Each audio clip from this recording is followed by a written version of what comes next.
escasez, y ahí es donde se genera un hiato en la conversación que intentamos superar con este tipo de encuentros, y tratando de mostrar cómo el lenguaje de los derechos humanos tiene mucho para aportar a las discusiones de política tributaria y fiscal, y cómo sin intervenir en las políticas en la discusión de políticas tributaria y fiscal es muy difícil bregar por el respeto a los derechos que, como todos ustedes saben, necesitan de recursos para poder ser respetados. Entonces, en ese contexto es que incentivamos y promovemos que esta conversación se vaya robusteciendo y que vayamos encontrando algún lenguaje común para poder trabajar en la construcción de políticas públicas en materia fiscal con perspectiva de derechos humanos. Esto cobra gran relevancia en los tiempos que corren. Todos sabemos que la crisis económica vinculada al fenómeno del COVID-19 y por las medidas de aislamiento que están ocurriendo no solo en nuestro país, sino en el mundo, van a dejar indicadores de pobreza, de desigualdad y de vulneración de derechos realmente alarmantes. Y también todos sabemos que hoy los estados están haciendo un esfuerzo fiscal enorme para intentar mitigar las consecuencias de la emergencia, y hay que empezar a pensar cuál va a ser el escenario post-pandemia y cómo van a ser redistribuciones de recursos cuando llegue el momento de pensar presupuestos a más largo plazo, y ahí es donde la mirada de Pilar y de Martín hoy van a aportarnos elementos para poder pensar en las dimensiones técnicas de estos asuntos y que podamos empezar a pensar con qué tipo de desafíos nos vamos a encontrar o qué tipos de oportunidades, incluso creo que sobre todo en el tema de Pilar, qué tipo de oportunidades generan las medidas que están tomando en el día de hoy en el contexto de la emergencia. Así que este es un poco el enfoque general que está detrás de esta convocatoria. Vamos a tener 2 presentaciones de 20 minutos y después vamos a poder hacer preguntas a través del chat.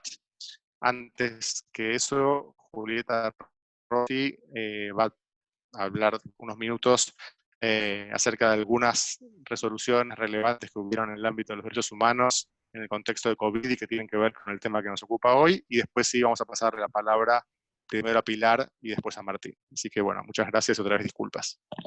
Juli. Bueno, buenas tardes a todos. Mi nombre es Julieta Rossi, como dijo Martín. Yo les doy la bienvenida en nombre del Instituto de Justicia y Derechos Humanos de la Universidad Nacional de Lanús en particular. Y simplemente para completar las palabras de Martín en relación a este vínculo entre política social, política fiscal y derechos humanos, queríamos traer también a la mesa una serie de pronunciamientos y de resoluciones que fueron siendo emitidas en este tiempo a partir de por COVID por una cantidad de organismos de derechos humanos internacionales y en particular la Comisión Interamericana de Derechos Humanos, Derechos Económicos, Sociales y Culturales de Naciones Unidas y el relator sobre deuda y derechos humanos.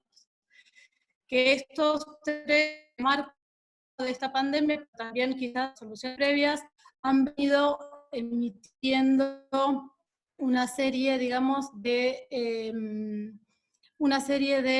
resoluciones donde van tejiendo estos vínculos. En particular, la Comisión Interamericana emitió uno del 2020 con 85 recomendaciones para los estados, que fue seguida luego por varias resoluciones posteriores más específicas. El Comité de DESC emitió una resolución, todas fueron en abril, y el relator de deuda y derechos humanos también hizo lo propio. Y en general estos organismos han abordado ambas cuestiones para las cuales convocamos a Pilar y a Martín. Por supuesto que han centrado sus resoluciones en los temas de salud, ¿no? Y de los condicionantes básicos relacionados con el derecho a la salud, como el agua, la vivienda, el hábitat adecuado, etcétera, pero también han centrado sus resoluciones en los temas vinculados a las medidas que los estados tienen que tomar para hacer frente a las situaciones en las que los grupos, digamos, la población queda sin ingresos justamente por efectos de la pandemia por COVID-19. han dicho que los estados tienen que responder a esta situación de falta de ingresos de gran parte o de una parte sustancial de la población, y también se han enfocado en cómo deben hacerlo, y esto es a través de medidas redistributivas en materia fiscal, es decir, se han pronunciado directamente en términos de que los estados, y en particular en América Latina, y esto lo ha dicho la Comisión Interamericana, deben adoptar políticas fiscales progresivas, medidas fiscales, digamos, que tiendan justamente a redistribuir la riqueza en nuestros países, porque si no, no es posible hacer frente a esta situación coyuntural, pero también, y por último, y acá cierro y le doy la palabra a Pilar, esto, digamos, abre la posibilidad de pensar en medidas a largo plazo, ¿no? Porque la situación del mundo en general y del continente en particular va a ser peor, parecería, según las previsiones, ¿no? Según las previsiones de CEPAL, por ejemplo, en términos de pobreza, de indigencia, de empleo. El panorama que nos espera parecería que es aún peor, y entonces estas medidas deben pensarse no solamente para el corto plazo, para la coyuntura, sino para el largo plazo.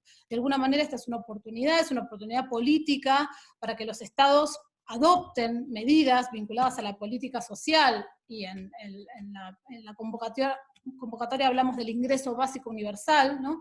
Y que adopten también políticas fiscales progresivas para hacer frente, digamos, a este tipo de medidas y de políticas en términos generales. La última cuestión es que estos organismos hablan en términos de enfoques diferenciales, esto no lo quiero dejar de decir. La pandemia puso en evidencia las desigualdades sociales, económicas, etcétera, que presentan los países en general, nuestra región en particular, y así los estados tienen que responder con enfoques diferenciales, de género, con enfoques vinculados a la edad, a la condición socioeconómica de las personas, y esto es también una manera de responder sustantiva y fundamental para hacer frente a las vulneraciones de derechos humanos que sufren sobre todo los grupos en situación de mayor desventaja.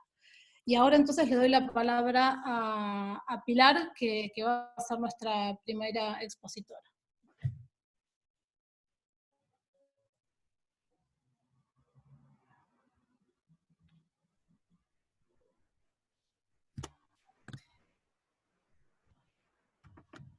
Bueno, ¿Pilar? sí, acá estoy. Bueno, muchas gracias. Gracias, Julieta, Martín, el resto de las organizadoras y organizadores por la invitación. Sinceramente muy agradecida. Hay un espacio también de aprendizaje. Comparto la preocupación sobre el desacople. No, digamos, creo que planteaba Martín sobre la cuestión de la discusión de la política social y la política fiscal. Esperemos contribuir a algo en esa dirección de acoplar y de plantear algunas líneas, por lo menos de diálogo.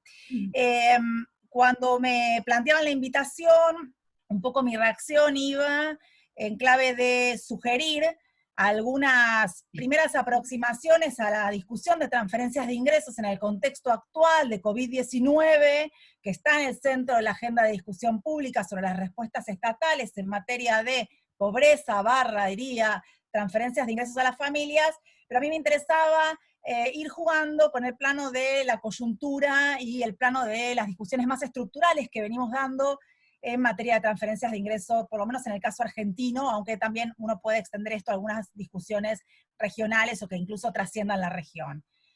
Y en este sentido me voy a detener en los primeros minutos en algunas cuestiones del marco, que como investigadora y parte de un grupo de investigación, que es el Grupo de Derechos Sociales de la Universidad de Buenos Aires, Derechos Sociales y Política Pública, es un poco el marco en el cual venimos trabajando. En primer lugar, la cuestión central que me interesa destacar es pensar la política social en esta discusión como, diría, regulaciones de la vida social referidas a aspectos de la participación en la producción y reproducción de la ampliada de la vida, ¿no? Con todas las aristas que esto tiene, y que a la vez, y esta es una discusión central para parte de lo que después tal vez surja incluso en el debate, de la discusión de ingreso universal o no ingreso universal, que tiene que ver con procesos de estructuración de un orden político y moral, ¿no? Que habilita y a la vez que es habilitada la política social. Y en este sentido me parece que es central poner ese tipo de discusiones y consideraciones a la mesa, la discusión sobre el orden político y moral, para plantear cuestiones básicas de las discusiones sobre un tema tan álgido como es el tema de las transferencias a las familias, que nos conectan con las discusiones clásicas de la política social sobre el merecimiento, quién merece, quién no, quién es digno de esta asistencia, ¿eh? Cuáles son los recortes, cuáles son las focalizaciones, son las clásicas discusiones del campo de la política social, sobre todo el campo, diría ahora, hoy, por este encuentro de las políticas de transferencias de ingresos. En este sentido, digamos, a nosotros, en la discusión de hoy, a mí me interesa traer al Estado como un actor central desde ya, creo que lo decían Julieta o Martín recién en la presentación, como un actor central, pero también traer la discusión sobre las múltiples caras del Estado, ¿no? Los múltiples rostros, ha habido muchas metáforas en la literatura, las múltiples manos del Estado, muchas de las veces contradictorias, y no plantear una visión ético-normativa, sino plantear aquello, de alguna manera, que el Estado pudo hacer, ¿no? Hasta el momento en materia de transferencias de ingreso, que es el recorte que hoy aquí me planteo. Y de una manera también no aislada del Estado, sino en relación con las otras, lo que llamamos las otras esferas del bienestar, si quieren, o las otras esferas de distribución y redistribución, que son el mercado, las organizaciones de la sociedad civil, actor central en este contexto. Eso me interesa después que lo podamos tal vez retomar en la discusión, digamos, que operaron históricamente, incluso preformativo del Estado, pero que en este momento son un actor central en todo lo que es la producción y reproducción de bienestar y de desigualdades, por cierto. Y también el plano de la familia, ¿no? Que también hoy por hoy creo que esto nos interpela a todos y a todas como un actor central en términos de cargas de cuidado, responsabilidades, sostén, etc.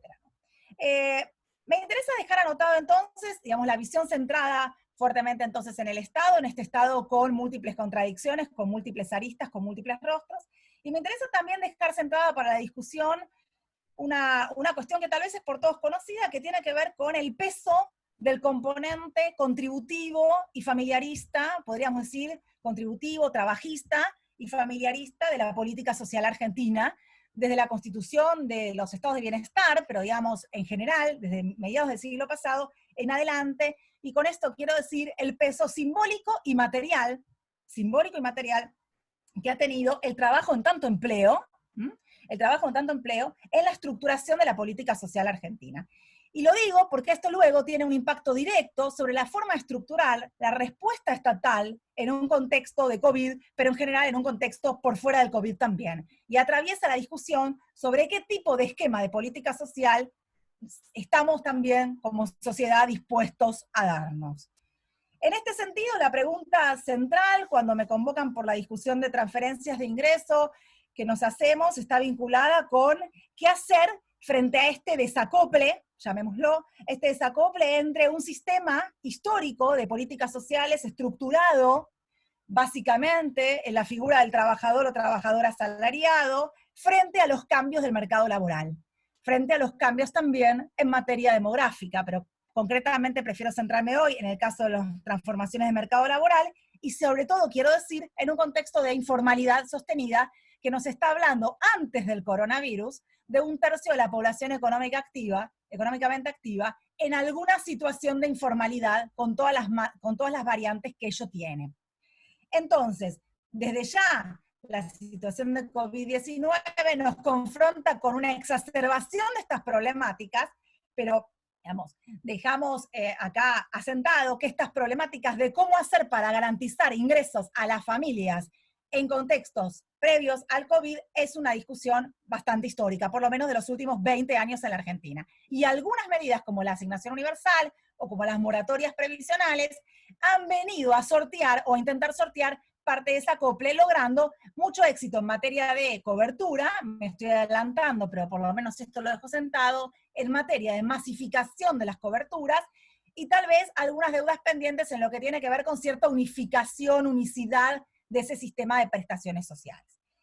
En este sentido, esta pregunta por cómo asegurar ingresos por fuera del mercado de trabajo formal, porque no desconocemos que la mayoría de las personas que reciben las transferencias de ingresos tienen algún tipo de actividad laboral, ¿no? De lo más diversa, de cuidado, informal, changas y toda la versatilidad que podemos conocer.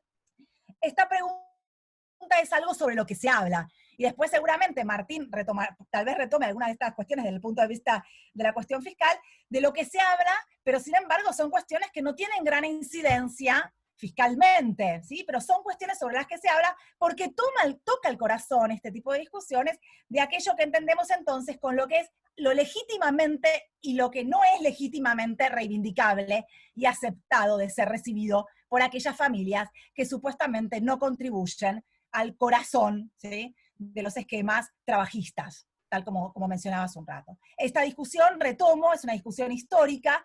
Hemos escuchado sobre la vagancia, sobre los planes descansar en vez de los planes trabajar, y muchas memes, mitos, placas, mencionando también, impugnando los consumos de las familias, ¿no? Dando discusiones sobre los intermediarios, las etiquetas morales que hay sobre estas prestaciones. Digo entonces, esto sobre lo cual incomoda, es algo de lo que se habla, no necesariamente por su impacto fiscal, ¿sí?, pero sí lo que socialmente nos confronta con esquemas que de alguna manera, pensados para el siglo XX, no están necesariamente dando respuestas a las nuevas transformaciones de la estructura social, de la estructura del mercado laboral, de la estructura demográfica. Entonces, digo, Argentina ha tenido principalmente respuestas previo al COVID, ha tenido principalmente un escenario de respuestas básicamente destinadas a las familias, y esto me interesa sobre todo por la discusión que anda dando vueltas sobre ingreso universal, que desacopla la discusión de la familia del ingreso. Entonces, ha tenido Argentina una mirada sobre transferencias con foco en familia y con foco en algo de lo que tiene que ver con la relación laboral de la persona, ¿sí?, con las incompatibilidades. El famoso universo que nos da para la investigación y para todos los dispositivos burocráticos vinculados con cuáles son las incompatibilidades, sobre todo para evitar aquellos repertorios que supone en las familias de los pícaros, ¿no?, aquellos que pueden aprovecharse y estar cobrando más de una prestación y que generen un gasto, puesto de ese lado, un gasto fuerte al Estado. Entonces, gran parte, digo, de los dispositivos burocráticos, y acá el ingreso familiar de emergencia me da un elemento central, digamos, me da mucha evidencia empírica para trabajar con ello. Ha habido mucho despliegue en general de los dispositivos y de los entramados burocráticos para poder detectar, hacer esa detección sobre la correcta focalización del merecimiento en las transferencias de ingreso. Y el IFE es un elemento más en ese sentido.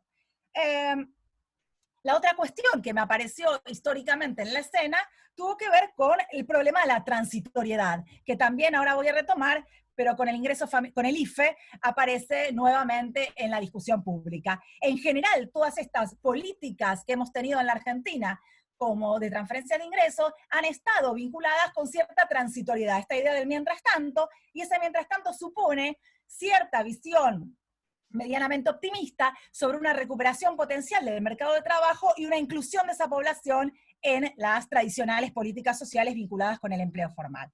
Bueno, esto sabemos que no es tan así, sabemos que entonces el problema del egreso de las políticas es un problema central. Invito entonces también a que reflexionemos sobre lo que va a pasar con este tipo de políticas en un contexto de una exacerbación, ¿no?, de la crisis y de los problemas de ingresos a nivel de la familia. Entonces, esto como primera, digamos, como primer mapa. También dejo anotado el rol central de ANSES en el mundo de las transferencias a las familias, y esto es algo novedoso desde la asignación universal. ANSES era un actor central, obviamente, para el mundo de la política contributiva, de las jubilaciones, de las pensiones. ANSES se convierte por diferentes razones en el contexto, sobre todo de la asignación universal, en un actor central para el campo de las transferencias a las familias. Y esto es importante tener en cuenta porque en el momento, en medio de la crisis, se echa mano a aquello conocido, se echa mano a aquellas agencias que tienen más destrezas, más habilidades, de alguna manera, para poder hacer frente a esta cantidad de demandas que aparecen presentadas ante el Estado por la disminución de los ingresos. Entonces, el panorama COVID, desde ya, COVID-19, nos implica más demanda, nos implica más Estado. Esto es interesante porque el Estado aparece en la escena, un Estado interpelado, un Estado requerido, ¿no?, un Estado que también tiene el desafío de construir este sentido de lo público, que tiene el desafío de construir pensamiento estatal durante muchos años, digamos, un Estado muy cuestionado, ¿no? Entonces, en este sentido, el Estado y la centralidad, desde los actores más diversos, todos demandan al Estado, todos esperan alguna respuesta al Estado, y ahí aparece la discusión y la puja básicamente distributiva y redistributiva. A la vez un Estado que tiene menos ingresos, ¿no? Digamos, ahí está toda la otra discusión, y un Estado que está afrontando toda la discusión de la deuda. Eso lo dejo principalmente para Martín, no voy a meter la pata sobre eso.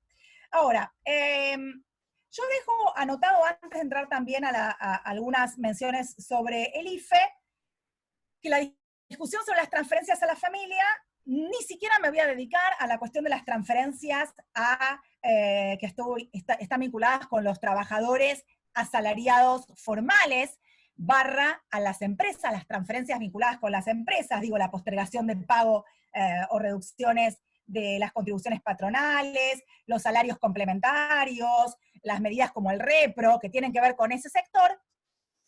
Sí me quiero detener en este sentido en aquellas medidas que están vinculadas con las familias que no tienen esta inserción plena en el mercado de trabajo.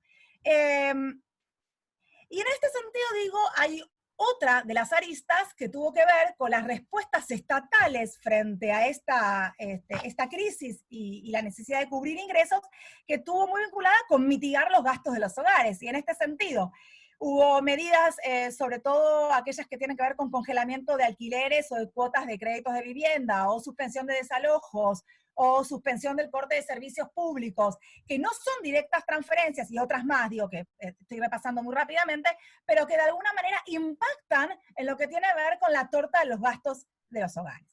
Ahora, concretamente vinculado con la cuestión del IFE, y una cosa más, dejo anotada, desordenadamente, pero dejo anotada algunas cuestiones, el otro gran paquete en el cual yo no me voy a detener, tiene que ver con las prestaciones alimentarias, sea en formato dinerario o sea en formato de bolsones, y acá se me mete también toda la cuestión de intervenciones no solo nacionales, sino también federales, provinciales, municipales, que en las cuestiones alimentarias tienen una incidencia fuerte. Y se me mete también en esta discusión la cuestión del entramado asociativo, de la capilaridad social, sin la cual gran parte de esas cuestiones vinculadas al bienestar básico que tiene que ver con la alimentación no serían posibles de ser sostenidas. Quiero decir con esto, y cierro este paréntesis acá, gran parte de la reconversión de lo que llamamos las ventanillas estatales, o la forma de atender el Estado, de que el Estado pudiera atender a la crisis, tiene mucho que ver con descansar, articular, coordinar con los espacios asociativos, en general muchas veces cuestionados, moralmente cuestionados, con intermediarios y con distintas figuras que son muy interesantes para poder volver a recuperar frente a las nuevas destrezas que tiene que encontrar un Estado que por primera vez se encuentra con el desafío de la presencialidad. Hemos tenido muchísimas crisis en la Argentina, pero el desafío de la presencialidad y desarrollar destrezas y habilidades es un momento único. Por eso, bueno, algunos de nosotras estamos tratando de poner foco también en la investigación, en esa reconversión estatal. Entonces, concentrándome los últimos minutos en el IFE. Por un lado, dejo anotado que, bueno, el IFE, como todos saben, y si no, repasamos muy brevemente, es una transferencia de 10.000 pesos que se plantea al inicio como una transferencia única y que ya se está discutiendo la posibilidad de extenderla, que tiene que ver con la discusión que decíamos hace un rato, cómo hacer para poder asegurar ingresos de manera sostenida, sobre todo en este tipo de contextos. Es un monto que es un poco más de la mitad del salario mínimo vital y móvil, y un poco más de la mitad de la canasta básica alimentaria, y destinado a trabajadores y trabajadoras informales, en el sentido más amplio, monotributistas de las categorías A y B, y esto me interesa porque esto deja fuera un montón de gentes vinculadas con las otras categorías, los monotributistas, y con el grupo de autónomos, que en general han sido grupos clásicamente excluidos de este tipo de políticas de transferencias. Todo el mundo de las trabajadoras de casas particulares, el trabajo de casas particulares, sea registrado o no sea registrado, y con otros requisitos que tiene el IFE, que están muy vinculados con la residencia, la exigencia de 2 años de residencia, que también es una clave para aquellos que pensamos el cruce entre políticas sociales y derechos humanos, también es un aspecto central para destacar, porque no es novedad que ha sido la población históricamente más desatendida por las políticas de transferencia de ingresos con distintos tipos de requisitos. Y el IFE establece incompatibilidades, entonces acá se pone a jugar como el resto de las políticas, de alguna manera las políticas no contributivas, estableciendo un juego de incompatibilidades que son aquellas que explican por qué hay tantos reclamos por los rechazos del IFE.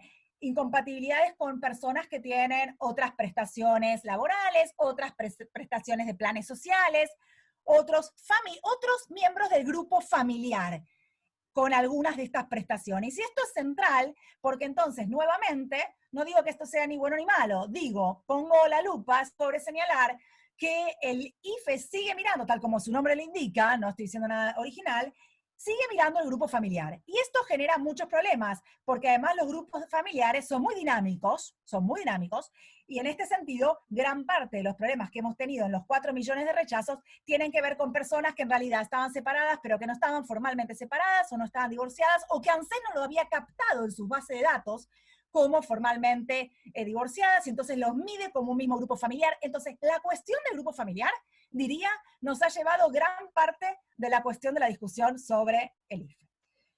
La otra cuestión tiene que ver con las dificultades para poder generar las inscripciones, las dudas, tramitar los trámites frente a este cierre de ventanillas. Recordemos que ANSES cierra sus oficinas y empieza incluso originalmente a tramitar en otros espacios. Hemos visto cantidad de flyers y mensajes de ANSES tramitando IFES, por ejemplo, en iglesias. Usa la espacialidad no oficial de otros sitios para poder sortear el problema de la presencia, con todo lo que ello implica en este contexto. Pero digo, no es el mismo ANSES de pre-COVID con esas capacidades, sino es un ANSES que presenta ciertas dificultades frente también al cierre de su oficina y el problema del trabajo remoto por parte de los organismos.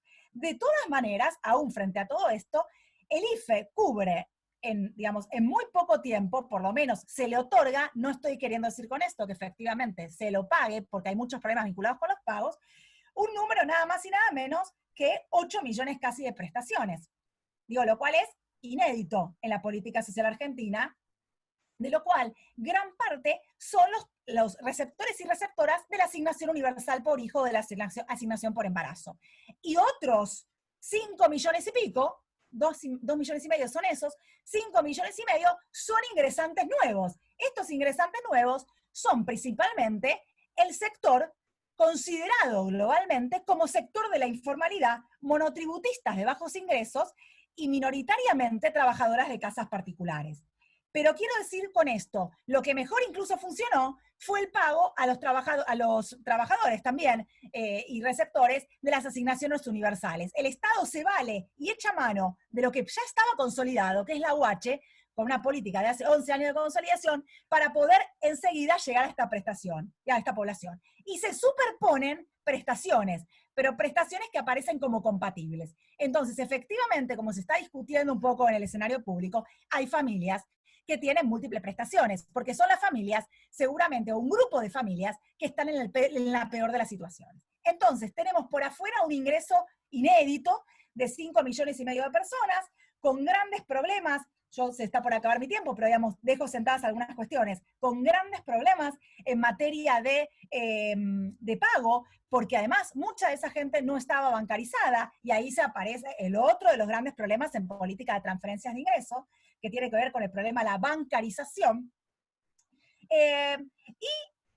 Ni hablar de la cantidad de problemas de las 4 millones todavía, 3 millones y pico creo que son, de prestaciones que están en evaluación, que tienen que ver con el universo y laberinto enorme de las incompatibilidades, que insisto, me gustaría siempre traer, que es una cuestión cero novedosa y muy recurrente en la política social.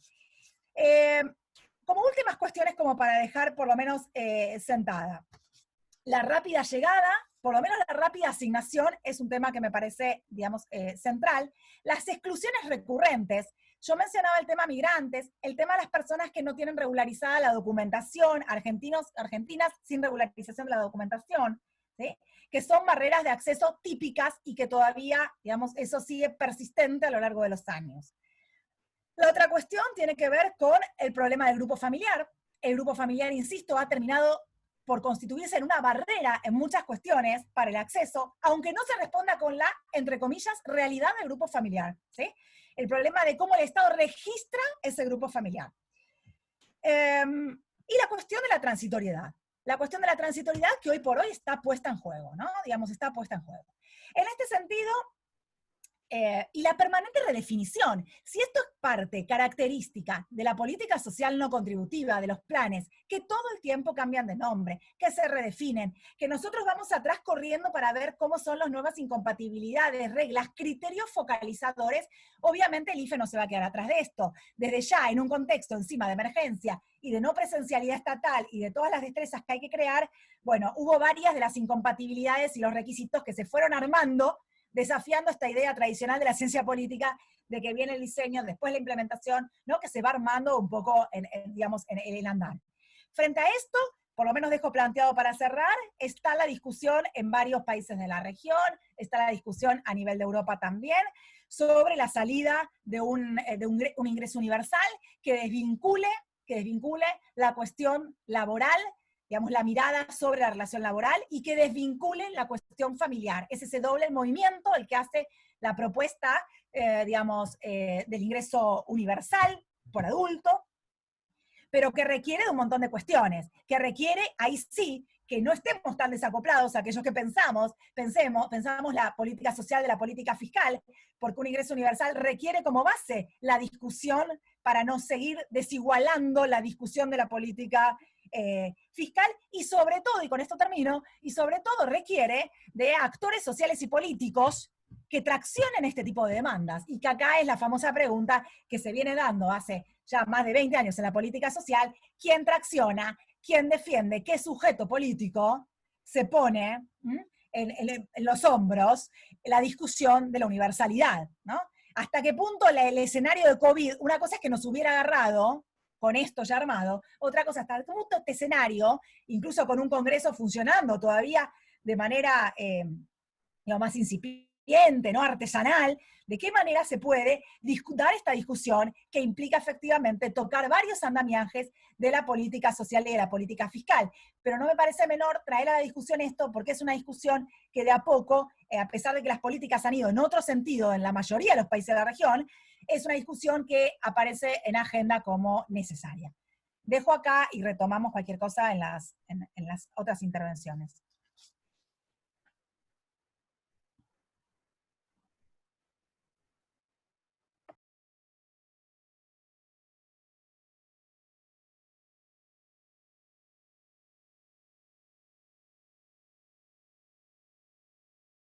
Hola, muy buenas tardes a todos. Muchas gracias a Martín Sigal y a Julieta Rossi por la invitación a brindar esta conferencia junto con Pilar. En principio me pone muy contento que seamos muchos. Hay más de 100 personas participando y me parece que eso es un motivo de celebración, digamos. Así que esa situación, como les digo, me pone muy contento. Yo voy a tratar de hacer una reflexión que recorre un poco algunos temas relacionados con el esfuerzo fiscal en este momento de la emergencia y algunas cuestiones relacionadas también con cómo otros países de América Latina han abordado el asunto. Algo mencionó Pilar con respecto al tema de la deuda, y por último voy a tratar de mencionar algo de la renta básica universal y vincular los temas de la política fiscal con los marcos, con las políticas de derechos humanos. A modo de introducción diría lo siguiente. Hay algo que deja en evidencia la pandemia del COVID-2019, que es la enorme desigualdad. Esa desigualdad se manifiesta de formas muy diferentes según el nivel de desarrollo de los países. Pero no hay duda que la pandemia expone y profundiza los problemas endémicos de una manera mucho más brutal. No voy a decir nada original si digo que a esta fase del capitalismo, y me tomo el atrevimiento ahí de parafrasear al genial Eric Hobsbawm, la podríamos considerar como la era de la desigualdad. Esa desigualdad que ya existía antes de la pandemia ahora se ha potenciado para amplios sectores de la población, por la insuficiencia de recursos, por la pérdida de empleos, por la falta de acceso a recursos y atención sanitaria básica, por la enorme brecha digital que impide estudiar, esparcirse o acceder a bienes culturales. En definitiva, y para no hacer larga la lista, podríamos decir en términos generales, a la imposibilidad de acceder a determinados bienes y servicios esenciales para transitar esta etapa. Frente a este escenario, lo que también la pandemia ha puesto en cuestión, al menos en el mundo occidental, es el paradigma dominante de la economía de los últimos 40 años. Aparece con fuerza algo que hasta ahora estaba desprestigiado por una vasta proporción de la sociedad global: el valor sustantivo de la intervención del Estado en la economía y particularmente el efecto igualador del gasto público.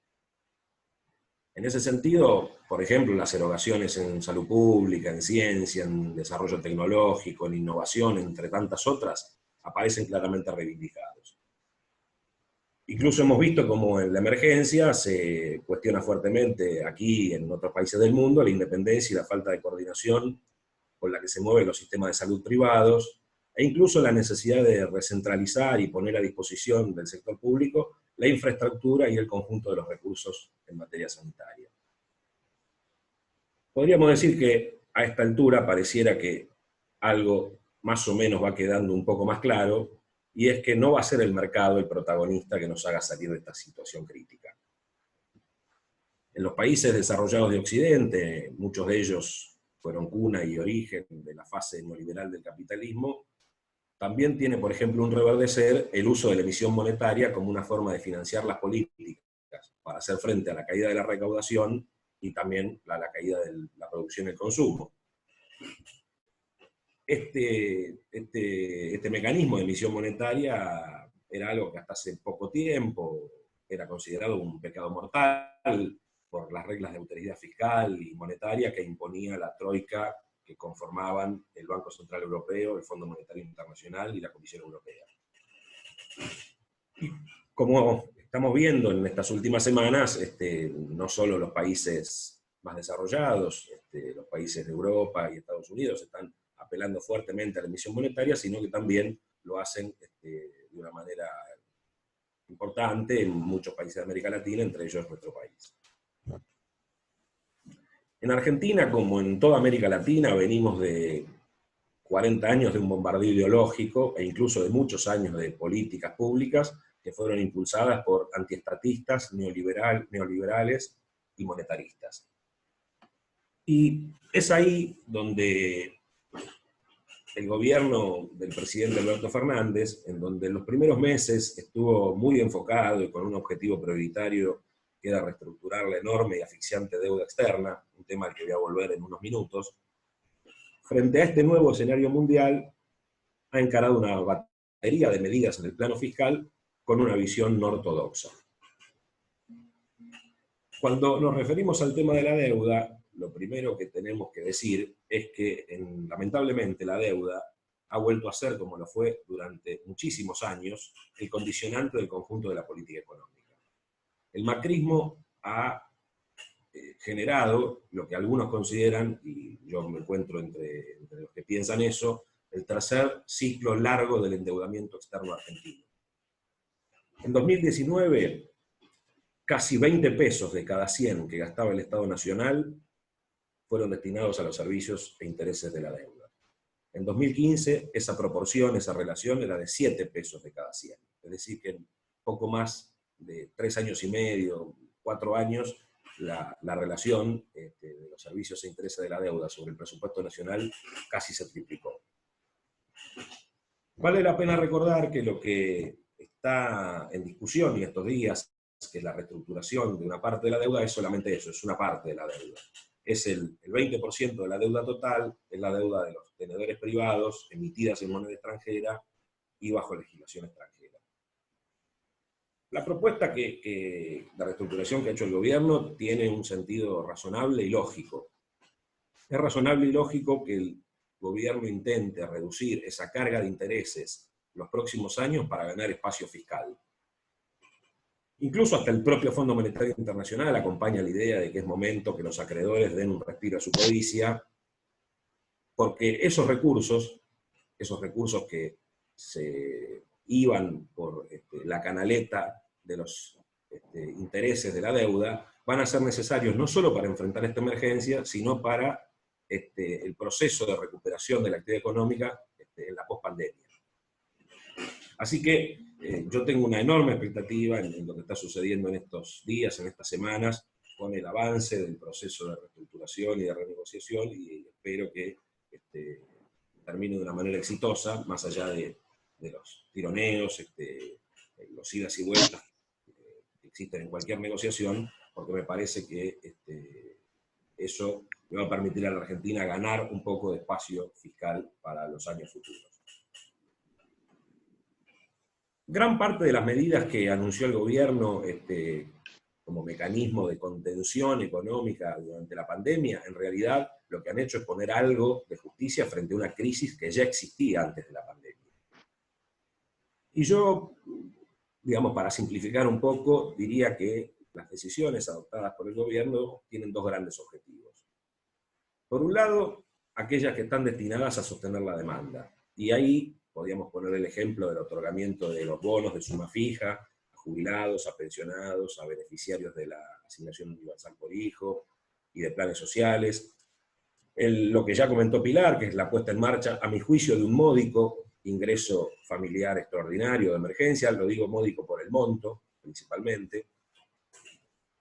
Otra política que se enmarcó en esta idea de sostener la demanda fue el financiamiento a tasa cero de monotributistas y autónomos, y hay otras medidas más que podríamos incluir dentro de ese subconjunto de políticas. El otro conjunto de políticas, y que en eso fue algo novedoso, fue medidas que apuntaron o apuntan a sostener la oferta. Y ahí aparecen, por ejemplo, la postergación y en algunos sectores económicos la reducción de las contribuciones patronales. Aparece esta decisión de abonar a las pequeñas y medianas empresas, primero, ahora eso se extendió hasta las grandes empresas, el 50% del salario de los trabajadores formales, con un mínimo equivalente a un salario mínimo vital y móvil y un máximo equivalente a 2 salarios mínimos vital y móvil. En esa línea también ha habido una decisión del gobierno de ampliar y aumentar los recursos para la obra pública, que por supuesto por el efecto multiplicador que tiene en el gasto es un dinamizador. Y también podemos mencionar las facilidades crediticias que se le otorgaron a las pymes para acceder a una tasa de interés poco generosa del 24% anual, que en definitiva funcionó parcialmente porque hubo un nivel de amarretismo, por así decirlo, de la banca privada, nacional y extranjera, y la banca pública y la banca cooperativa es la que un poco más motorizó esos créditos, pero más allá de esa situación, el gobierno destinó recursos para poder apalancar financieramente ese instrumento. Entre todas estas medidas que mencioné de manera rápida y solo el título, entre fines de marzo y durante todo el mes de abril, el impacto fiscal es del orden del 1,5% del PBI. Sin dudas ese valor de prorrogarse el IF en mayo, como ya está planteado, y también de continuar este mecanismo de abonar el 50% de los salarios, se va a ampliar y se va a extender a por lo menos un punto más del PIB. Cuando uno analiza estas medidas que tomó el gobierno argentino en el marco de América Latina, se encuentra con que hay un grado de parentesco, un nivel de similitud con lo que hicieron otros países de América Latina. En casi todos lados, las decisiones fueron dirigidas, por un lado, a ampliar los recursos para la función salud, a proveer de alguna manera alivio a los hogares con transferencias monetarias, a congelar tarifas, créditos hipotecarios y otros servicios básicos, y a financiar de manera directa a los trabajadores de las empresas o de manera indirecta a las empresas a través del sistema financiero con algún tipo de tasa subsidiada o blanda. Algunos países, como por ejemplo Panamá y Uruguay, postergaron hasta el segundo semestre el pago de impuestos, y otros, como en Brasil, observamos algunas medidas fiscales o de política económica muy poco solidarias, tal y como la programación de vacaciones sin previo aviso y la reducción de exigencias para despedir trabajadores.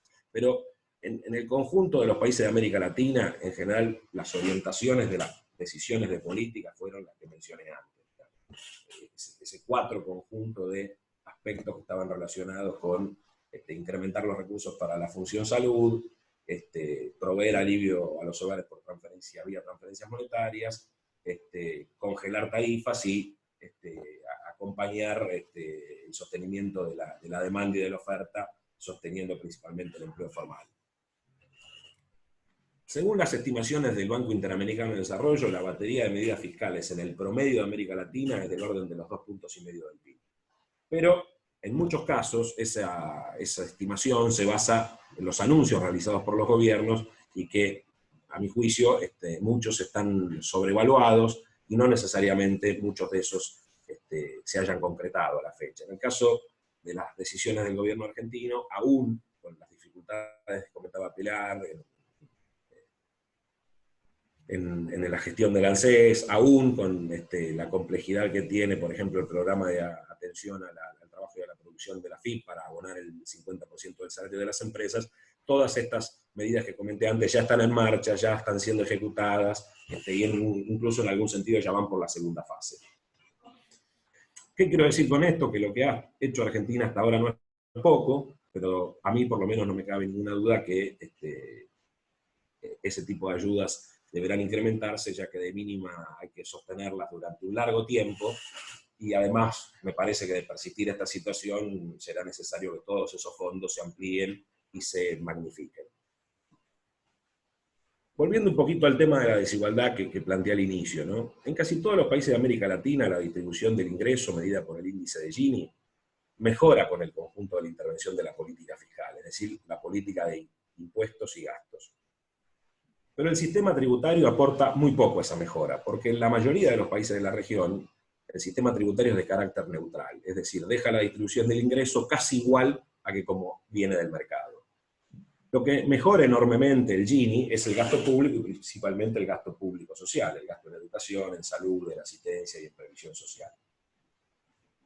El balance final fiscal determina que la política fiscal en América Latina es progresiva, es redistributiva, pero con diferencias muy notorias. Por ejemplo, en Argentina, Uruguay y Costa Rica, esa redistribución es más del doble de lo que sucede en Perú, en Colombia o en México. Sin embargo, en cualquiera de los países que mencioné, el sistema tributario posee una escasa relevancia en la mejora de esa distribución. Y yo soy de los que cree que ahí es donde hay que intervenir. Me encuentro entre aquellos que creemos que la redistribución no solo debe alcanzarse con el gasto público, sino que es en la acción estatal del cobro de impuestos es donde hay que lograr un efecto progresivo y no meramente neutral, como sucede con los sistemas tributarios latinoamericanos. Ahí sí me gustaría enfatizar que el gran desafío, no de ahora, pero sí como dice mi amigo el filósofo Eduardo Ordinesi, hoy más que nunca, es discutir, redefinir y dar vuelta como una media el efecto neutro, o en algunos casos regresivo, del sistema tributario en el conjunto de la política fiscal. Si los estados latinoamericanos se siguen financiando con impuestos indirectos al consumo sobre los bienes y servicios, como por ejemplo pasa aquí en la Argentina, en donde el impuesto al valor agregado, el impuesto a los ingresos brutos y el impuesto al cheque representan casi el 65% de la recaudación total consolidada, es decir, la suma de nación y de provincias, y se deja enormemente de lado el potencial redistributivo que tienen los impuestos a la renta, el impuesto a las ganancias, los impuestos al comercio exterior, vía retenciones, los impuestos patrimoniales. Es evidente que no vamos a poder alcanzar un efecto neto de la política fiscal que mejore sustantivamente de una forma mucho más contundente el índice de Gini y los niveles de desigualdad que tenemos. En un documento reciente, el propio Departamento de Finanzas Públicas del Fondo Monetario Internacional recomendó a los países que forman parte, y leo textual, se debe considerar aumentos de las tasas en los tramos superiores del impuesto sobre la renta, del impuesto sobre la propiedad y del impuesto sobre el patrimonio, quizás a modo de sobretasa solidaria. Es decir, el Fondo Monetario Internacional, que no es un representante de las ideas de progreso y un organismo que se caracterice por ser de orientación socialista, está planteando la necesidad de incrementar la imposición directa, la imposición patrimonial, la imposición que grave las rentas o las riquezas, para hacer frente en parte a los costos de la pandemia. Ahí es donde quiero enganchar con algo y decir algo respecto a una discusión que empieza a darse aquí, pero también se da en otros países del mundo y que tiene que ver con esta sugerencia del Fondo Monetario, que es la idea de gravar a las grandes fortunas.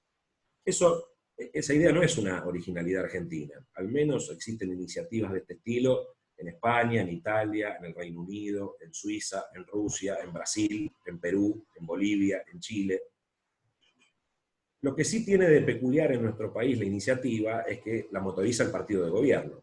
El Frente de Todos es el que está impulsando la iniciativa, y eso solo ocurre de los países que mencioné en Rusia y en España. En Rusia y en España las fuerzas políticas que conducen el Estado, que son el partido mayoritario de gobierno, son los que están impulsando esta idea de gravar los grandes patrimonios a las grandes fortunas. En todos los otros países que mencioné, los que lo están dando ese debate o intentando dar ese debate son fuerzas opositoras y que en algunos casos tienen escasa representación parlamentaria. Ahora, convengamos que con el tema del impuesto a las grandes fortunas en la Argentina tenemos una propuesta en ciernes. Solo conocemos algunos trazos gruesos. Sería un impuesto especial, por única vez, a los patrimonios más abultados, y que alcanzaría un pequeño número de contribuyentes. Yo creo que, aún si fuera así, sería un avance, ya que hoy Argentina parte de un piso muy bajo en materia de imposición a la riqueza. En 2019, todo el conjunto de impuestos que graban la riqueza en la Argentina recaudó el 0,83% del PIB. Eso es un 25% menos que Brasil, Colombia, y menos que un tercio de lo que se recauda en Uruguay. Así que partimos de una base muy baja para discutir los impuestos a la riqueza. Si el impuesto a las grandes fortunas tuviera las características que comenté antes, difícilmente alcance para mucho más que para financiar alguno de los gastos, alguno de los pocos gastos que se necesitan en la emergencia. Entonces, y para ir concluyendo en algún sentido en algunas líneas de las que pensaba comentarles, si lo que necesitamos es reconvertir el Estado hacia un mayor protagonismo, también eso, a mi juicio, va a exigir un cambio sustantivo en materia impositiva, ya que no solo se trata de recaudar más, sino de recaudar de otra manera. Para mí la estructura tributaria es la expresión fiscal de las relaciones de hegemonía en una sociedad. Por lo tanto, lo que me parece que hay que torcer es esa hegemonía. Y en ese sentido, yo creo que se abre un espacio político, institucional, social, de ir a iniciativas tributarias un poquito más osadas, un poquito más de fondo, que por ejemplo vayan en la línea de modificar el impuesto a la riqueza, aquí llamado bienes personales, con alícuotas que no sean menos del 5%, hoy la alícuota máxima es del 1,25%, el macrismo el año pasado lo había dejado en el 0,25%, ese impuesto debería operar para todos aquellos que posean bienes superiores a 65 millones de pesos, el equivalente a $1 millón. Hubo experiencias en la posguerra, en la segunda posguerra, en Europa, pero también en la Argentina, de un impuesto a las llamadas ganancias extraordinarias, a todos aquellos beneficios o ganancias que excedían el 10% del capital empresario. Eso sí debería ser un impuesto de corto plazo, de no más de 3 a 5 años, pero me parece que sería otra forma de financiar de una manera diferente al Estado argentino. Y también me encuentro entre los que cree que hay que fortalecer el impuesto a las ganancias de personas físicas, llevando la alícuota marginal máxima a no menos del 45%. Hoy está en un valor del 35%.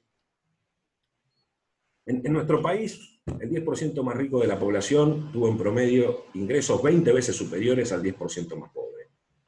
Y el 60% de las personas, según el INDEC, tiene ingresos mensuales inferiores a una canasta básica que ronda los 40.000 pesos. Por lo tanto, es evidente que no tenemos un problema, tenemos un problemón. Y entonces es ahí donde a mí me parece que la idea de una renta básica universal se vuelve un elemento ya no solo deseable, sino casi inevitable.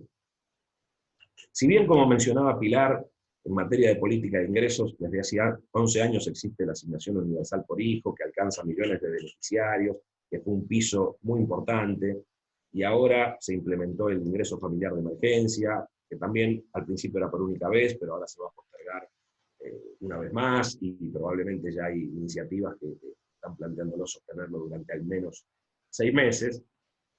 Todas esas políticas tienen algún nivel de focalización, de personalización, de condicionalidad. La ventaja de la renta básica universal es que al ser un ingreso monetario y periódico abonado por el Estado, opera como un derecho sin ninguna condición ni contraprestación, y permite por lo menos 2 cosas. Uno es garantizar un nivel de ingresos mínimo para todos los habitantes, y de esa forma reducir la brecha de desigualdad de la que mencionaba antes, y por otro, garantizar en cantidad, calidad y accesibilidad bienes y servicios necesarios para una vida digna.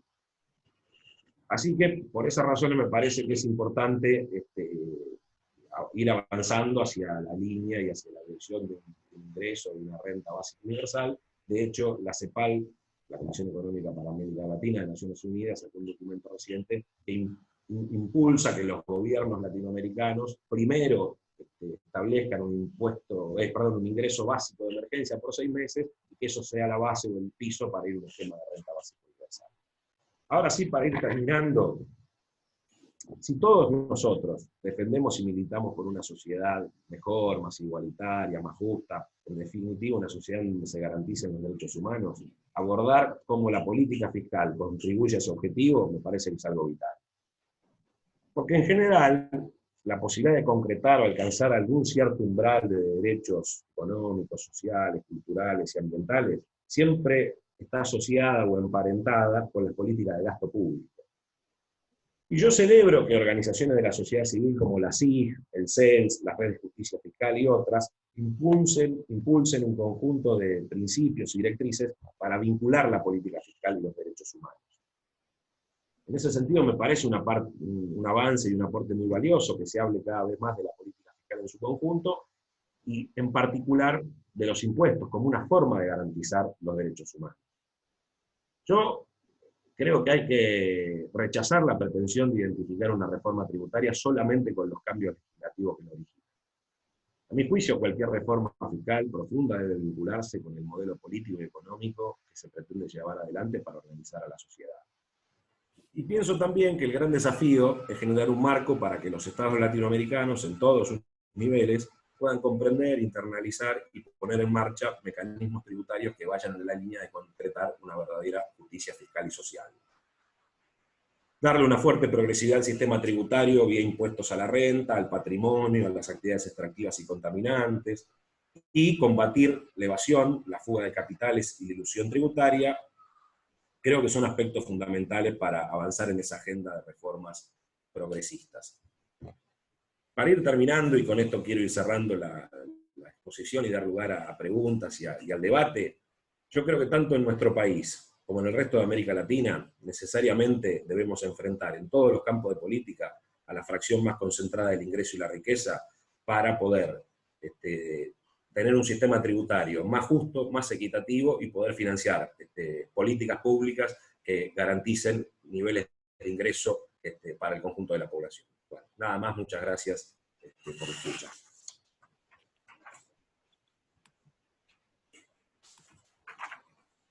Bueno, muchísimas gracias a Martín y Pilar por sus exposiciones. No tenemos demasiado tiempo porque como empezamos más tarde, se nos acaba el tiempo del Zoom, pero vamos a transmitirles un par de preguntas y vamos viendo qué tiempo nos va quedando, ¿sí? Pero bueno, les agradecemos muchísimo sus exposiciones. Daría para 1 hora más de debate o 2 horas más de debate, pero lamentablemente no tenemos el tiempo. Una de las preguntas está vinculada con, en relación, digamos, a proyectos al proyecto de ingreso renta básica universal, si tenemos medido el impacto fiscal de esa posible renta y qué estudios o bibliografía pueden recomendar al respecto. Después hay otra pregunta, voy a hacer 2 preguntas. La otra pregunta, que está más dirigida a Martín, dice, acá ya existe un impuesto a las riquezas, que es el impuesto sobre bienes personales, ley 23.966 de la época de Menem. ¿No le parece que alcanzaría con aumentar la alícuota que para el Congreso le sería más simple? Y hay otro comentario en el mismo sentido, que estoy de acuerdo que sería más útil aumentar las alícuotas del impuesto a las ganancias y que sería menos distorsivo. Yo si quieren agarrar estas dos preguntas, en relación a la renta básica y en relación al impuesto a la riqueza. A ver, Martín, si querés. Martino. Yo fui leyendo un poco las preguntas también en general, como agrupando, Julieta, si te parece, algunos comentarios en general, porque me imaginaba que iba a quedar poco tiempo. Digamos, de recomendación vinculado con el tema renta básica. Justo ayer salió un texto ayer salió acá un texto que es interesante sobre renta básica, no es sobre Argentina particularmente, que es de David Casasas, que es una de las autoridades en el tema renta básica y red de renta básica, que no me acuerdo ahora el nombre exacto del libro, pero salió por Ediciones Continente, o sea que se lo puede buscar como bibliografía, y desde ya, para el caso argentino, tal vez el espacio de la producción académica sobre el tema, o uno de los espacios centrales, ha sido, y todos hemos leído, los trabajos del CIEP, de Rubén Lobolo, de Barbeito, sobre esa temática, digamos que me parece que son imprescindibles para unas primeras aproximaciones. Hay unas últimas actualizaciones de Rubén sobre eso colgadas allí en la página. Y a nivel internacional, digo, como para por lo menos una recomendación muy básica, a nivel internacional, todo lo que tiene que ver con la red BIEN, que es la sigla en inglés de Ingreso Básico Universal, la red BIEN, y una revista política muy interesante, a mi modo de ver, que es la revista Sin Permiso de Cataluña, que ha motorizado y ha traccionado parte de esta discusión político-académica sobre el ingreso universal hace tiempo. Eso por un lado, en términos de recomendación bibliográfica, me parece que por ahí se puede empezar por ese lado. Después la otra cuestión, y muy breve, yo planteaba y surgían algunas propuestas de actores, no sé cuál tiene que ser el actor social, no podría tener una receta, es de lo más diverso. El otro día escuchábamos al Papa Francisco hablar de un salario, usó la idea de salario universal, no sé si efectivamente se refería a eso o no, pero digo, la agenda está por arriba, por líderes y por abajo, y bueno, la cuestión es ahora también qué pasa con los movimientos, con los actores sociales, que son los que suelen traccionar estas demandas. Los actores de la economía popular en general no han sido los actores que han impulsado este tipo de políticas. Tal vez en este escenario, bueno, esa situación cambie, sobre todo porque esta lectura de que son políticas que pueden generar mayores desigualdades si no hay, como bien señalaba y nos explicaba Martín, si no hay reformas básicamente en el sistema impositivo, en el sistema regresivo que tenemos en la Argentina. Pero digo, actores de los más diversos, sea por arriba, sea por élites políticas, sea por abajo, ¿no? Digamos, por actor más movimentista, que me parece que es lo necesario para poder avanzar en una propuesta en este sentido. Una aclaración también, porque estuvo dando vuelta en la discusión todo el tiempo el tema de ingreso universal o formato universal. Ahora se está hablando mucho por adulto, a un ingreso universal, pero en la Argentina la discusión que hemos tenido, incipiente por cierto, pero que hemos tenido, ha sido siempre por niño o niña, ¿no?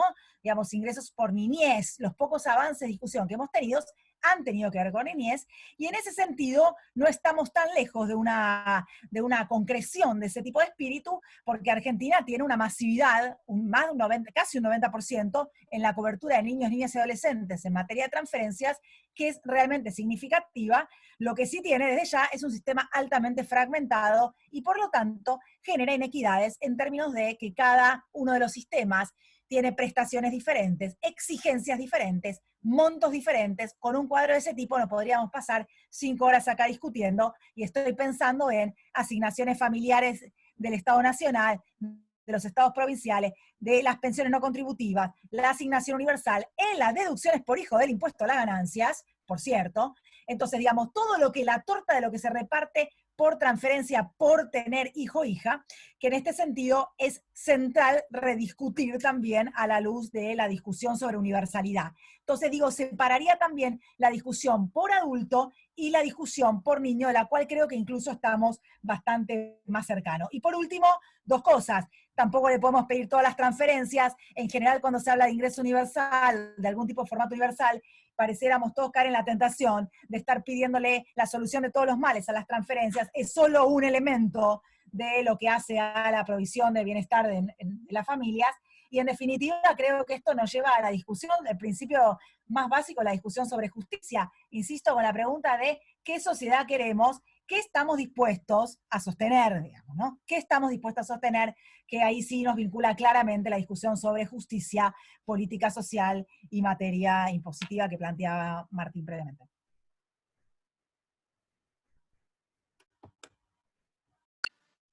Bueno, yo muy brevemente, ya mencionó los trabajos de Lowell, Barbeito, también Laura Goldberg, el CIEP, hay algunos trabajos del Parlatino, del Parlamento Latinoamericano, que mencionan el tema del básico universal, hay algunos trabajos de CEPAL también, más recientes, así que creo que aquellos que consultaban dónde podían conseguir información o bibliografía, ahí creo que buceando por esos lugares van a tener una buena referencia, por lo menos para Argentina o América Latina. En relación al tema de bienes personales y ganancias, yo lo mencioné en la intervención, efectivamente, yo estoy de acuerdo con el impuesto a las grandes fortunas, me parece bien, pero como digo, va a ser poco, va a tener más un efecto simbólico, un efecto político, un efecto recaudatorio. Si efectivamente uno quiere entrarle al tema de la imposición a la riqueza de una manera más profunda, más de largo plazo, tiene que encarar una reforma del impuesto de los bienes personales, tiene que subir las alícuotas muchísimo. Eso también tiene que pasar por el Parlamento. Cualquier reforma tributaria, cualquier modificación de impuestos en la Argentina, está previsto que el órgano que lo tiene que tratar es el Parlamento, no lo puede hacer el Ejecutivo vía decreto de necesidad y urgencia.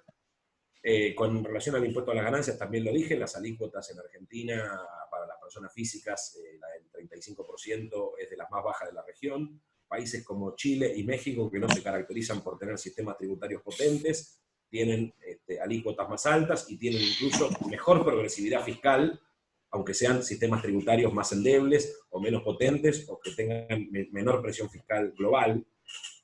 Yo soy un convencido de que la mejora en el índice de Gini no puede darse solo con el gasto público social. La política tributaria tiene para jugar un rol ahí, no puede ser un rol neutral, tiene para ganarle varios puntos a ese proceso redistributivo, y ahí deberían estar apuntados todos los esfuerzos en las reformas que se puedan discutir, conversar, poner en agenda, tanto en Argentina como en América Latina. Para terminar, yo creo que efectivamente, aparte de transferencias monetarias, hay que complementar eso con transferencias en bienes, en especies. Las transferencias monetarias funcionan muy bien en Bélgica, pero en Argentina, en los conurbanos y en procesos de baja bancarización y economías informales, tienen dificultades. Por lo tanto, también lo que hay que hacer es distribuir bienes. Porque si solo transferimos dinero, y ese dinero lo transferimos y lo apropia el mercado, tal como está diseñado, con grandes jugadores monopólicos u oligopólicos, no vamos a cambiar demasiado en los procesos de concentración. Por lo tanto, yo creo que también el Estado debería encarar un proceso de distribuir bienes, aparte de distribuir dinero. Y porque si no le deja solo al mercado la asignación de esos bienes, y me parece que ahí hay otras cosas para hacer. Pero bueno, no quería abrir esas otras ventanas o esas otras puertas en el debate, porque sabía que teníamos un tiempo acotado, y quedarán para otras conferencias en donde otros conversen sobre esos temas. Si tienen 3, 4 minutos más, porque empezamos un poquito tarde y se nos hicieron muy cortitas las preguntas, no sé si Pilar y Martín tienen 5 minutos más para responder al menos 1 o 2 preguntas más. Yo, digamos, tomando algunas de las inquietudes que surgieron en el chat y también una personal, por un lado, cuando termine la crisis sanitaria, digamos, va a haber una inercia, por supuesto, de crisis económica muy profunda, y el espacio fiscal va a ser muy reducido. O sea, va a haber, después de todo este gasto público, más la disminución en la recaudación de impuestos y todo el esfuerzo que está haciendo el Estado, es previsible que cuando termine la emergencia sanitaria el espacio fiscal sea muy reducido. Pero por otro lado, esta crisis, como toda crisis, parece generar algún tipo de oportunidad en ciertas discusiones que habitualmente son muy difíciles de instalar públicamente, y que tal vez cuando hay conmociones de este tipo se genera alguna condición de oportunidad que podría estar presente. Asumiendo que nuestro sistema tributario no es un sistema, sino que es una superposición de modificaciones a lo largo del tiempo, o en todo caso, esa es la forma de que no sea un sistema, ¿no? Pero es un sistema de parches tendientes a conseguir recaudación cuando se puede, pero no obedece a una racionalidad, ni hay una coordinación entre los estados subnacionales y el nacional. Hay muchos agujeros de todo tipo, y parece que sería difícil emprender la política redistributiva que plantea Martín, o que requieren las medidas de las que estaba hablando Pilar, si no hubiera una redefinición de ese sistema. Me interesaría escuchar su reflexión acerca de si piensan que se genera una oportunidad post pandemia para emprender esa discusión de un modo más profundo y transversal en la sociedad, o si creen que las medidas de consolidación que van a ser exigidas para ordenar las cuentas públicas va a predominar, y vamos a estar de nuevo en un escenario de necesidad de ajustes y de recortes que va a impedir tener esa discusión más redistributiva. En todo caso, sé que es especulativa la reflexión, pero me interesaría su mirada al respecto.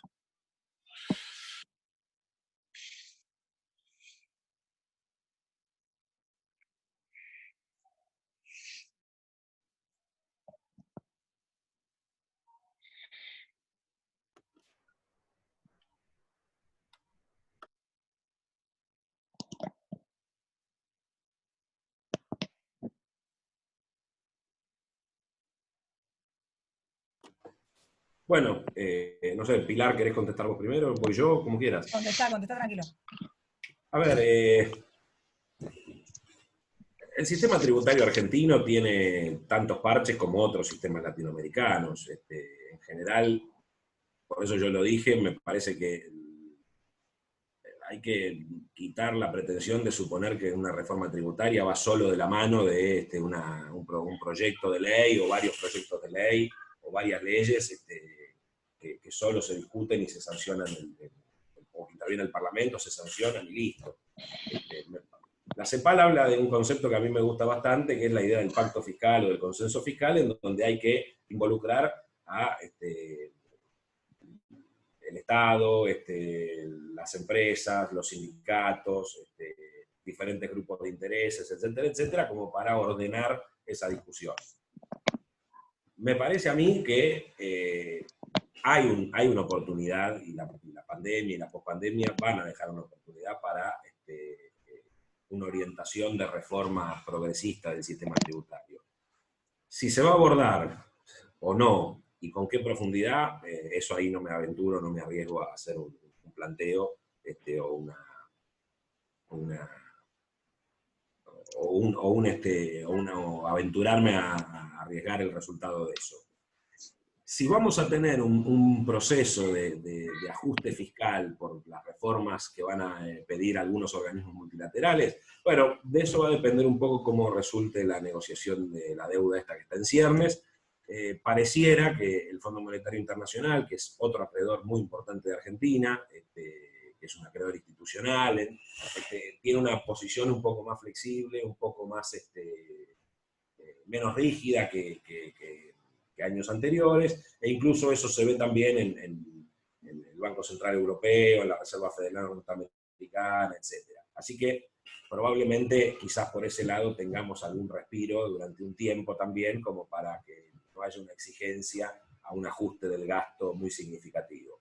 Quiero aprovechar esta pregunta de Martín para una de las preguntas que vi ahí en el chat, de alguien que planteaba que Argentina ha tenido una emisión monetaria desembosada permanente y que no puede sostener su déficit público, y para eso hay que bajar el gasto público. Eso es la mirada o la percepción que tiene el mainstream, la corriente predominante, hegemónica en materia económica, y en definitiva el Estado no es como una familia, el Estado puede endeudarse, el Estado puede emitir. Es falaz el argumento de que el Estado debe gastar lo que recauda, como sucede con cualquier familia o cualquier ser humano, porque precisamente lo que difiere entre las familias y el Estado es la posibilidad de emitir moneda. Por supuesto, eso no es infinito, no es que no tiene límite, pero lo que se demuestra y lo que estamos viendo en este proceso es que efectivamente la emisión monetaria es un elemento de financiamiento en un contexto de caída de la recaudación, porque lo que caen es la producción y el consumo.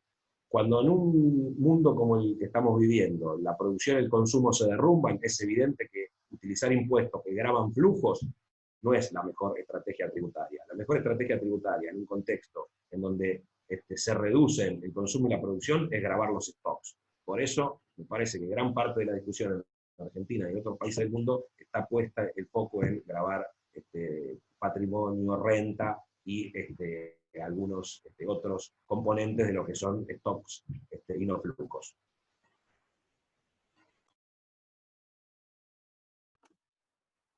Ahí no había podido activar el volumen. No, a ver, la parte de la respuesta es, no me animo a tirar algo sobre el futuro, un poco en la línea de lo que vos planteabas, Martín. Estaba pensando, mientras escuchaba a Martín también, toda la cantidad de textos que hemos leído estos días, sobre todo los pensadores europeos, con todo ese libro que se inició en los pensadores europeos, opinando cosas totalmente opuestas sobre qué va a pasar en esta sociedad futura, post-pandemia, y también después las repercusiones que hubo a nivel latinoamericano de ese tipo de bibliografía, con la dificultad que nos implica plantear el futuro. Sí, digamos, dos cuestiones, es decir, no sé, me puedo imaginar horizontes mucho más igualitarios y horizontes, digamos, con pretensiones mucho más desigualitarias. Ahora, hay dos cuestiones que no me parecen menor, no sé si abonan directamente a la cuestión fiscal, pero sí algunas de las líneas que yo planteaba, es un clima de época donde al Estado se le pide más. Es un clima de época al Estado en los sentidos múltiples, ¿no? Retomo esta metáfora de los sentidos múltiples del Estado, al Estado más vigilante y al Estado más prestador, ¿no? Donde en realidad, de alguna manera, parece haber cierto sentido común instalado de que este Estado debilitado no puede hacer claramente frente a los desafíos sanitarios, económicos, sociales que implica una crisis como este tipo. Ese clima de época más estatista, bueno, digamos, uno podría pensar con cierto optimismo sobre algunas discusiones. Por otro lado, retomando algunas de las interrogantes que había ahí, algunos de los comentarios que había y que yo también planteaba, la discusión sobre la legitimidad, digamos, que me parece que es central la discusión de la política, en este caso la política social, vinculada con la legitimidad. Y digo, muchos de los actores que han sido sociales, por distintas razones, muy críticos de las políticas en general de transferencias de ingresos desacopladas del trabajo formal, hoy se están viendo con pérdidas de ingresos sustantivas en sus hogares. Entonces, en este sentido, me parece, y son destinatarios, y no lo eran, de las clásicas, digamos, se aumenta, ¿no?, el volumen de personas que engrosan este universo de receptores de diferentes mecanismos de transferencias de ingresos que hace el Estado frente al COVID. Entonces, en este sentido, también me parece que eso le puede brindar algunos nuevos condimentos de actores que estaban antes excluidos y que ahora, bueno, participan en esta puja distributiva y de prestaciones que da el Estado y que puede reconfigurar un poco la discusión sobre legitimidad, siempre más vinculada con los sectores populares, con los sectores pobres, en el caso de la discusión de la política social argentina. Entonces digo, me parece que ahí hay algo de la posibilidad de discutir sobre la legitimidad de la intervención estatal, pero la verdad es que no podría augurar sobre cuál va a ser el futuro, ¿no? Muy bien. Bueno, nos hemos pasado 10 minutos, más o menos hemos compensado lo tarde que empezamos. Salvo que Martín o Pilar quieran decir algo más con relación a las cosas que están en el chat o alguna cuestión más antes de cerrar, estaríamos terminando ahora. Así que están ustedes decidir si quieren decir algo más o si damos por cerrado.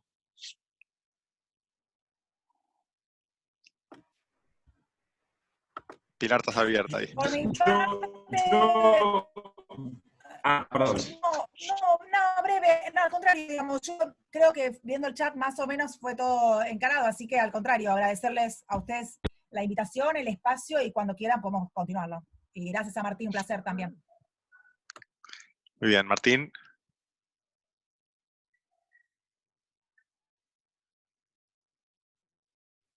No lo dejan, lo pueden habilitar el micrófono a Martín, que creo que está trabado.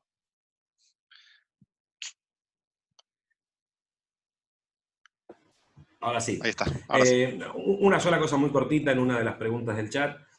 Ahí se refería a una de las personas que participó de la conferencia al tema del consenso fiscal que firmó el Estado Nacional con las provincias en el 2017 y luego se derogó. Cuando yo me refiero a un consenso fiscal o un pacto fiscal, no me refiero solamente a un acuerdo entre jurisdicciones, entre la nación y la provincia. Me refiero a un acuerdo mucho más amplio, con intervención de actores de la sociedad civil, con empresas, con sindicatos, etc. Es decir, no solo un acuerdo interjurisdiccional entre el Estado Nacional y las provincias, que eso es en definitiva parte de las reglas del juego del federalismo fiscal del país federal. Tengo también opiniones muy negativas sobre el pacto fiscal del 2017, todavía para otra conferencia. Pero simplemente quería aclarar eso, que me refería a un esquema, a un proceso más amplio de consensos y de acuerdos que necesariamente excedían a los propios organismos estatales y a las propias jurisdicciones. Por el resto, creo que dimos cuenta de gran parte de estas discusiones. También agradezco a ustedes y haber compartido esta conferencia con Pilar. Quedo a disposición. Y bueno, me pareció muy buena la iniciativa, así que los invito a que sigan con otras conferencias, con otros temas. Muy bien, excelente. En ese caso, entonces, damos por terminada la reunión. Agradecemos mucho a los asistentes y las asistentas y vamos a pensar cómo continuar esta conversación que tiene tanto para ofrecer y tantos desafíos por delante. Así que muchas gracias y nos despedimos.